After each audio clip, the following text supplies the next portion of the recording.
Welcome to Living Chassidus. Together, let's live the Chassidus we learn. Good morning, everybody. Welcome to Chassidus in the Morning. Basi Legani, 15 minutes to change your life. Achana for Yud Shvat. Okay, so in the beginning of chapter 3, we're talking about folly, or what we used the word, I think it was stupidity, foolishness. And we're discussing that anyway, that in the term shtus, shittim, which is the wood that was used to build the Mishkan, shittim. So it can either be, and the term in Torah, when you use this word shittim, is turning. In general, you have like kisista ishtay, when a woman turns astray. You have when the Yidden were in shittim, and they sinned. So we see that shittim, which was the wood that was used to build the Mishkan, has a connotation of turning. Now, there's two types of turning. There's turning in the positive, turning above. The turning they're talking about is turning above or below intellect. There's turning in the positive sense, above intellect, and turning below intellect, doing something that doesn't make any sense. We just do it because that's why we do it. And we're discussing this because ultimately we're saying the whole purpose is to do with take a dwelling place for God down here, and it's through his gaf and his hapcha, through working on ourselves and making sure to make the right decisions. So part of the challenge, and we're comparing everything sort of in contrast to the Mishkan. Just like in the Mishkan, there was the animal sacrifice. So we have to bring up our animal, our nefesh bahamis, to get it consumed by the fire, the nefesh l'kis, talk to it in a way that it can understand. Like the example I used about convincing it to come learn Chassidus, but it's going to get a Danish, and it could be anything you want. If there's something you want to do good, you want to go to bed on time, but you're struggling, and you recognize that struggle really comes from Nefesh Bahamis. So we have to figure out what's something I can teach my Nefesh Bahamis to appreciate. It can start off in the language Nefesh Bahamis understands, like Danish or whatever it is. But ultimately, you can push it to more refined things that we're going to have a better day tomorrow if we go to bed now. And sort of talk to it in a way to understand. And then continuing on this topic of trying to transform this world and do all these things is in the Mishkan we have these shittim. So we're now discussing how to do things above intellect, below intellect, foolishness. That was the word. Yeah, foolishness. So we discussed yesterday the ultimate question, sort of what happens. Why do we do it? Why do we sin? If we're here, we have a mission. God gave us this mission to do mitzvos. Okay, good. So why do we sin? It's against like everything. It's like going against the rules. You're playing a game. You're cheating. Why would you do that? And why is it so difficult? It's not like it's easy to not cheat. It's like impossible. It's very difficult. Why? So he says basically because we don't feed the nefesh l'kis enough, and we're feeding nefesh bahamis a lot. What ends up happening is that we're not sensitive to it. Whereas when it comes to a type of something that's very clear to us, that this is going against Judaism, so then we don't even have it's clear for us. But when it comes to, so to speak, a minor avera in our heads, it's minor, so it doesn't really matter. Nothing really changes. It's all good. We're all still good Jewish people, so it doesn't matter. So it doesn't make a difference to us. So then we go do it. But why don't we sense that? Because of lack of sensitivity. Because we're not listening, talking to our nefesh l'kis enough, and recognizing nefesh l'kis, nefesh bahamis. We'll go from the top of 15.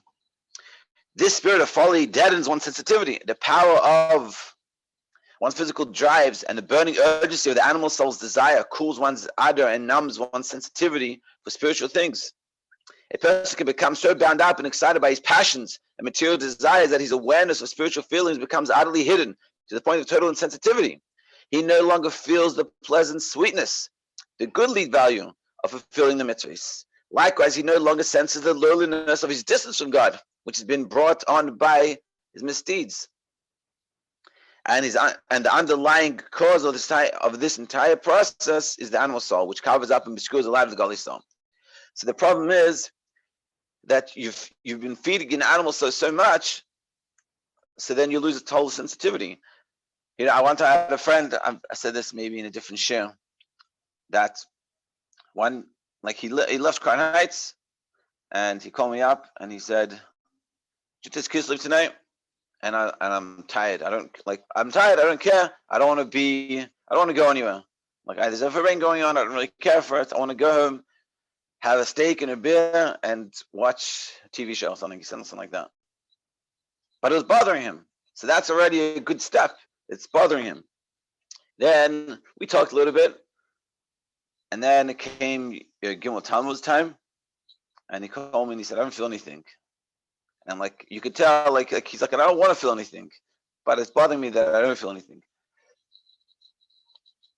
So I told him then, I said, "Listen, you have to appreciate that if you're constantly feeding Nefesh Bahamas, you're not feeding Nefesh Lakis, that's what's going to happen. You're going to lose that sensitivity." And this is sort of the story. Well, if you come and we feel like we're like, I'm not so connected, or I don't feel like your shot's coming, I don't feel anything. You don't have to feel bad. You just have to recognize that it's like, what's the result? Why did this happen? It's because if I'm not going to feed my nefesh lakis, I'm not going to feed my soul. I'm not going to daven. I'm not going to learn. I'm not going to try to connect to God at all. Then what's going to happen is you can't run and feed your nefesh Bahamas, and somehow you'll still be spiritually sensitive. And if you realize that you're not, that the key is what we're saying here is to feed your nefesh lakis and try to convince your nefesh Bahamas to do godly things. And it can be convincing in getting rewards, prizes, whatever nefesh Bahamas enjoys. It could be if I daven in the morning, I'm gonna treat myself to something, whatever that thing is. That can be kosher. It can be on the way to work. I'm gonna buy myself a treat if I daven in the morning. And that nefesh Bahamas suddenly wants to daven in the morning. And it's the same. And it's the same thing. And this is essentially what we're saying, that when you don't do those things, you don't feed nefesh lakis, and your nefesh Bahamas is totally getting fed, meaning you wake up in the morning and you're eating. Everyone has a nefesh Bahamas thing. It's like Rabbi says, a 7-layer cake. You're indulging in the 7-layer cake, so then you're going to lose the sensitivity to Torah mitzvos. Now, the fundamental nature of the godly soul is godliness. This is especially true of the unique spark of God that is related to the body of any particular individual. By means of this spark, the soul appreciates all godly things and is keenly aware of anything that opposes godliness. So now that you have nefesh lakis, that is sensitive, and he appreciates godliness and everything connected with godliness, and everything that's against godliness, he's sensitive to. He wants no part or anything in which godliness is not manifest. Whatever doesn't have a lakus, whatever is not godly, he doesn't want any part of it. When faced with something that actually opposes godliness, he flees as if from danger or death. And anything that doesn't have godliness or is against godliness, he runs away. That's our nefesh lakis within us. We have this. He flees as if from danger of death. Indeed, it is clear to the godly soul that spiritual death is much worse than physical death. Spiritual death, the neshama losing its connection, is much worse than being alive without any connection to your neshama. It's better, not better, but for the neshama, being connected to God is more important than life, physical life. But what's physical life already without the neshama, without Torah mitzvah, without connection to God? It is only its own desires to connect with godliness and to make a vessel for godliness. That's the whole desire of a nefesh lakis. He's sensitive, wants to connect, and doesn't want anything else but that. You're going to say to yourself, but I have a nefesh lakis, but we all do, but I don't see that sensitivity that I have. That's just because it's covered over in nefesh Bahamas. And that's what he's going to explain. However, the gross materiality, the self-assertiveness of the animal soul muzzles the spiritual taste of the godly soul. So we all have the ability to be that sensitive to elikus and to godly things. But what stops us is the nefesh Bahamas. This is self-evident. Pleasure-seeking worldly enjoyment obscures one's sensitivity to godliness. Indeed, in the holy tongue, the very word for the world, Eilam, is related to the same word as obscurity, Helam. I mean, even though you have that potential, it's being covered over by the nefesh Bahamas, and it matters how much you cover it. As my father used to tell me, you can't, and it's from Chassidus, you can't kach in godly pleasures and in spiritual pleasures. It's like a person wanting to be an Olympic athlete, and eating junk food and sleeping in and not doing any training. You can't not do training and expect to be an Olympic athlete. So too, we want to be connected to godliness. We can't sit there and eat 7-layer cake all day and expect to be connected to godliness. You have to feed your nefesh l'kis and feed that sensitivity that you have. This situation is very opposite of the ultimate purpose which the universe was created. Meaning the helem of the world is the opposite of how the purpose of the world is creation. For God desired to have a dwelling place in this lowly world. How? By means of man's labor refining his body and animal cells. So our job to make this dir b'tachtonim, to make God present here, is being sensitive to ourselves, to our nefesh l'kis, and learning how to talk to nefesh b'hamis in a way that he can understand, to be more sensitive, to help us be more sensitive to l'kus, which will ultimately help us be more sensitive to l'kus. By means of man's labor of refining his body and animal soul, his physical nature. Man was placed in this world in order to sift it and refine it. Instead, chas v'shalom, if we're not listening to nefesh l'kis and listening to nefesh b'hamis, and we're doing eating the 7-layer cake constantly, or whatever our 7-layer cake is, like we talked about in a few days before, everyone, remember, when we say this word nefesh b'hamis, everyone should have an example for them. Whether it's going to bed late, or waking up late, or not davening in the morning, or not saying brachos, or something that they know they should be doing, they want to be doing, they're not doing. The world covers up the light of truth within him to the point where he becomes so coarse and so materially oriented that he loses every trace of spiritual perceptiveness. And that's how bad it can get. You lose all that sensitivity. This contrary course of behavior is brought about when a person is dominated by his animal soul, which is firmly fixed and rooted in worldly desires.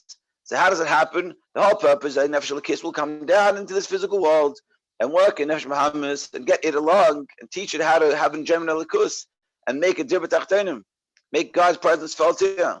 But what's happening? It's not happening that way, but it's been so covered over the nefesh l'kis for nefesh b'hamis, because that is the nature and its goal. That is what such a person ponders on. That is what such a person ponders on and thinks about and talks about with zest. Exercise with these feelings, and in particular enjoyment of worldly things. So if you think about all these worldly things, you think about the enjoyments of life, the physical enjoyments, and you just talk about it and you kachna all the time, that negates the divine soul's sensitivity to godliness. So your nefesh l'kis loses that sensitivity and that ability to be sensitive to l'kus.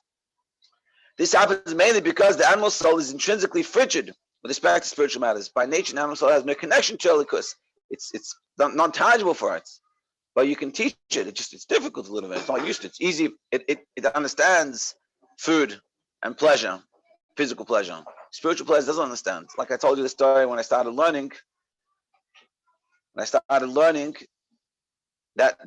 Sunday night, after wasting my day, it felt good, but in a very different way. Not like eating ice cream feel good. It was a sensitive feeling good, but it felt really deep. This is how the animal soul is constituted. Its very name, animal soul, describes it. All its vigor and all its feelings are directed only towards things that are animal nature.